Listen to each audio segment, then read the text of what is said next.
hipon, alimasag, alimango, tahong.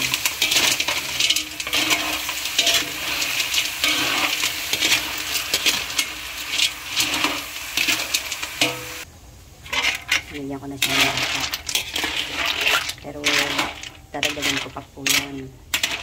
Para lang sip-sip ng suso yung gata niya. Hindi pa po tapos siya at dadagdagan natin ng gata para marami. Masarap. Nagdagan na po natin ng gata. Inalo ko lang para hindi makultay yung gata niya. Ayan pa yung idadagdag kong gata dyan. Para masarap siya.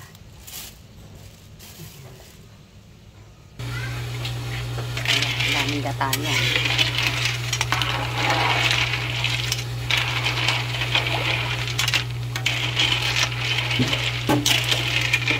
Pakuluin ko muna yan pag mamantikain. Nilagyan ko siya ng alimasag. Kasi si Jess gusto yan eh.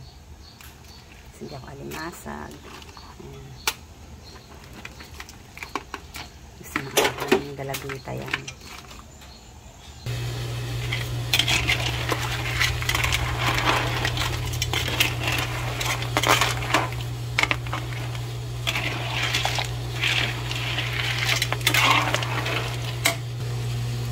Lagyan natin siya ng suka para hindi siya madaling mapanis. Ayan. Konti lang naman. Hindi muna natin siya haluin kasi baka mahilaw yung suka. Aasin. Muna siya natin ganyan. Pakuluin muna natin yan. Ito yung kangkong. Tapos yung kalabasa. Idalagdag natin dun yan. Tapos lalagyan ko siya ng tahong. At saka itong hipon. Ayan. Ayan yung hipon. Kasi ako, hindi talaga ako nagkakakain nga po sa labas. Hindi ako kumakain sa mga restaurant. Gusto ko, pag ako gusto kong kumain, magluluto ako.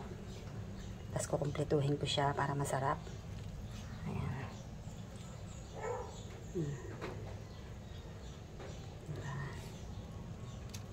Tapos dadagdagan ko siya ng sili para maanghang.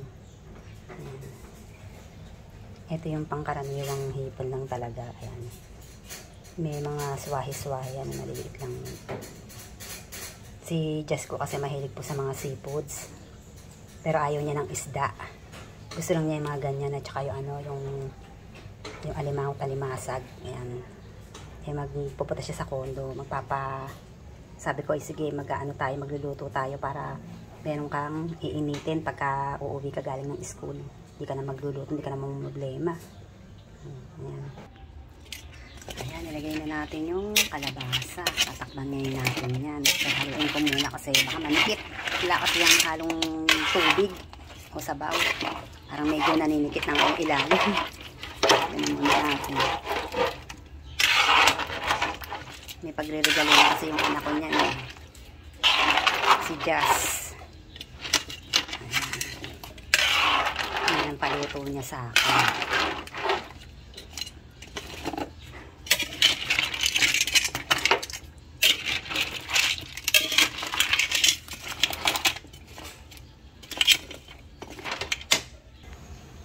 Ilalagay tayo ng sili.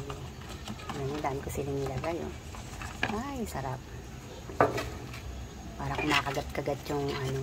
Pero makakain niya 7, hindi naman yung ganong maanghang itong mga malalaking sili na yan. Aanin ko muna siya. Tatakban. Lagay na natin yung kangkong.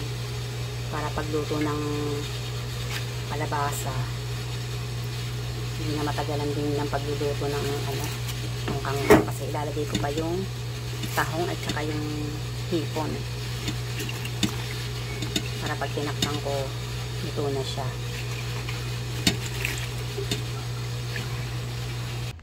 Ito na yung aking niluto.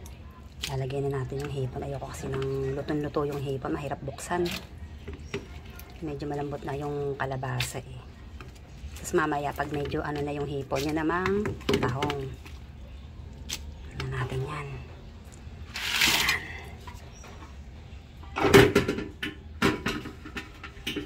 Ay, halo ng halo. Para maputa sa ilalim.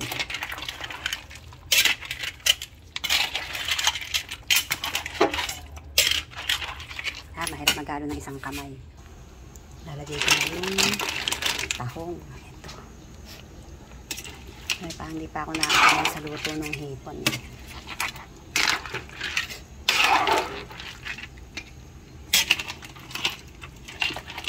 Diba? Nagasis ka sa kainan, sa restaurant. Konti lang yung order. Eto, marami. Gumastos ka man. Huwag to sawa.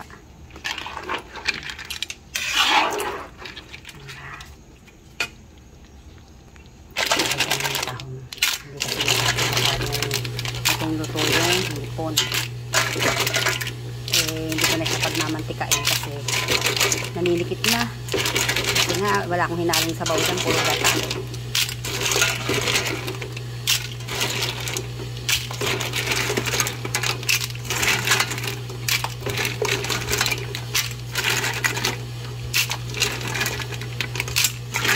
Minsan lang kasi uli ako makapagluto. Hindi na ako nagluluto talaga. Hinahapo po ako eh. Naalala ko baka pagkatapos ito, hapuin na naman ako. Hindi pa natanggal itong ano. May nakita pa akong may bigote.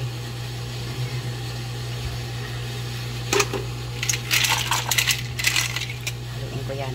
Mahirap maghalo ng isang ginagamit na kamay. Ito na siya. Ito na. Nilagyan ko ng konting asukal para hindi siya panisin.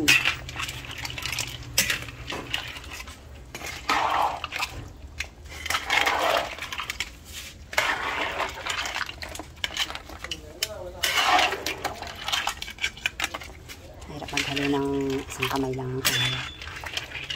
Ayan, luto na yung tahong. Pag kasi masyadong luto yung tahong, nalalabas sa loob ng shell niya. Ay, sarap.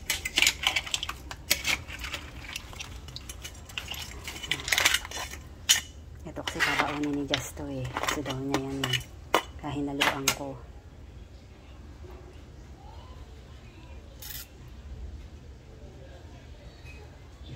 Yan. Thank you sa inyo.